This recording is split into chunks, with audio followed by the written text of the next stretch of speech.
All these messages I'm receiving about Nnamdi Kanu, it irritates me. Somebody was there comparing Nnamdi Kanu with Ojukwu. Another one was saying, Nnamdi Kanu, you are not the Igbo emperor. Where were you guys?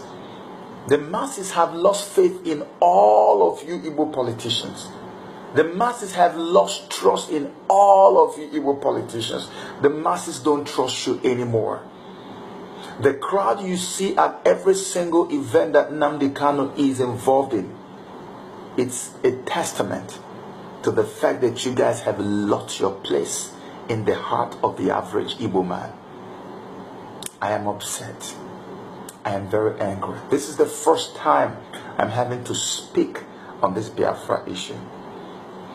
Prior to this time, if anybody ever told me that I will ever be speaking on behalf of Biafra, that I will ever be supporting Biafra, I would have told the person, you are a liar. I never thought. When Yaradua was the president, it was such a crazy idea to even think of Biafra. When Jonathan was president, there was no way anybody could have brought Biafra. Nnamdi Kanu was not popular. Nobody even cared if he existed. You could have made all the noise in the world and nobody would have listened to you. What happened that all of a sudden that we have a regime in Nigeria that belittles and ignores an entire ethnic group of more than 40 million people? Back in the United States, I was so popular that people began to call me Mr. Nigeria. I drove myself to more than 35 states in the U.S. just researching the life of Nigerians and how they were doing and trying to comb everywhere I could to get Nigerians who were doing positive things. Because I was tired of the cliche of corruption, of thieves, of criminals that was just that Nigerians were identified with in the United States. I was tired of people looking at me and telling me where you're from, and I'd say I'm from Nigeria, and they go like, oh wow. I was tired of all that. And I was going around the whole of the United States, combing everywhere, looking for Nigerians who were doing great things. It didn't matter if they were Hausas, if they were Igbos, or if they were Yorubas. And I eventually did a documentary to that effect. And I wrote a book, a magazine to that effect. And in this magazine, which I launched at the Harvard University, in this magazine, I featured Casey Lawal. If you know who Casey Lawal is, I featured a Sokoto-born Jelani Aliyu, who designed Chevy Volt for GM. I even went into a fight with a journalist who had done a documentary on behalf of one of the leading networks in the US about Chevy Volt, which Jelani designed. And I said, how come you did a documentary on the car that my brother designed, and you did not feature him, you did not even mention his name in the documentary? And she was like, oh, forgive me, Joe, I'm under authority. I couldn't do more. I featured Dr. Oyeshiku. I featured Igbo, I featured Yoruba, I featured Hausa. I drove myself from Atlanta to Michigan, about a day and a half journey, I guess, to go and see Jelani Aliyu in Michigan. We were like brothers. We were together. We talked. We related. All through the period, we kept talking. I mean, I never saw him like an Hausa man. I never saw the Yorubas like Yorubas. I fought so hard for Nigeria that even when the Mutalab thing happened, Abdul Mutalab, the one they call the underwear bomber, I took it upon myself. Nigerians already knew me and they were calling me from all over the place. I was defending and defending and defending. I even went on record and said, why would the U.S. blame Nigeria when the father of Mutalab had already told the embassy to please watch out. My son has been going to some crazy places. You need to watch out. Be careful before you give him visas. I was defending Abdul Mutalab because I saw him as my brother. He is not an Igbo boy. I would go to Black Caucus meeting. They're discussing something else, and I would rise up and say, hey, what about Nigeria? I was at the Capitol Hill. What about Nigeria? Everywhere I turned, it was all about Nigeria. I even wrote a poem about Nigeria. Google. My name is on YouTube. That statement is right now on YouTube, where I made a speech at my book launch.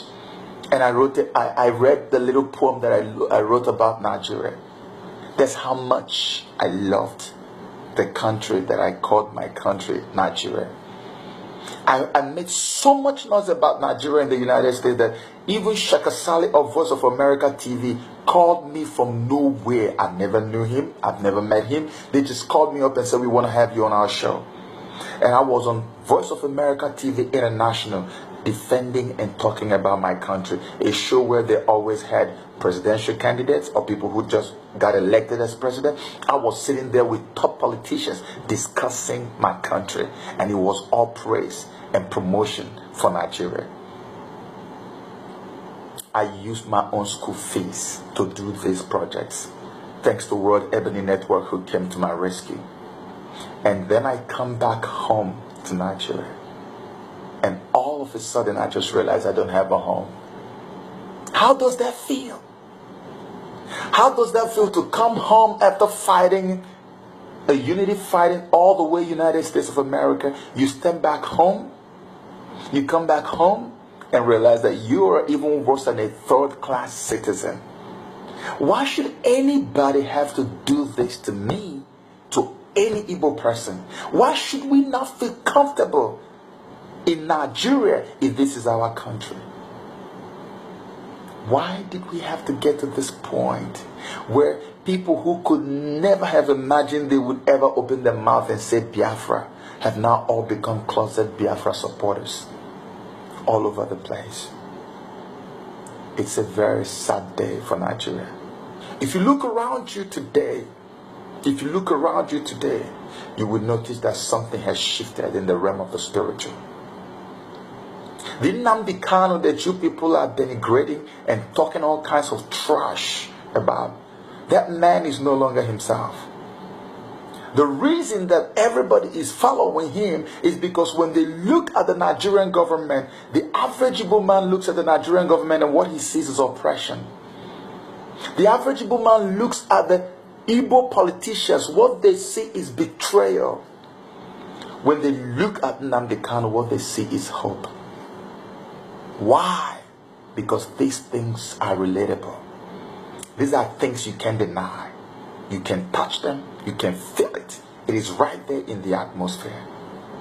David was not the most qualified, but he got the oil on his head. Moses was not the most eloquent, but he was the one to defend his people. Listen to me. Stop denigrating Nnamdi Kanu. Stop writing trash about Nnamdi Kanu. He is anointed for this movement. I heard a prophet from Abuja saying, hey, I am not an Igbo man, but there's something on this man, and nobody wants to listen to him. I tell you the truth.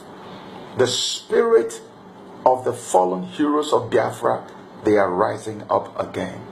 I don't know how. It's a spiritual thing. I don't know how it is happening, but it is happening. If you're not feeling it, I feel it every blessed day. There was a quick notice. The quick notice says, you have to leave at so time. And when you leave, we're going to confiscate your properties. Jesus Christ. In the 21st century Nigeria, in the country where we belong, let us remember our fallen heroes. And then you go like, get out of here. We will confiscate your property. Where on earth has anything like this ever happened? Biafra is on the horizon. Mark my words. I fought for Donald Trump. I supported him. Go to my Facebook, Joseph Okechukwu. Every single thing I said about Donald Trump, it came to pass. Every single thing, every single one I spoke about him, it all came to pass. I fought vigorously for him. I won him votes like there is no tomorrow. And guess what? I'm telling you another one now. Biafra is right on the horizon.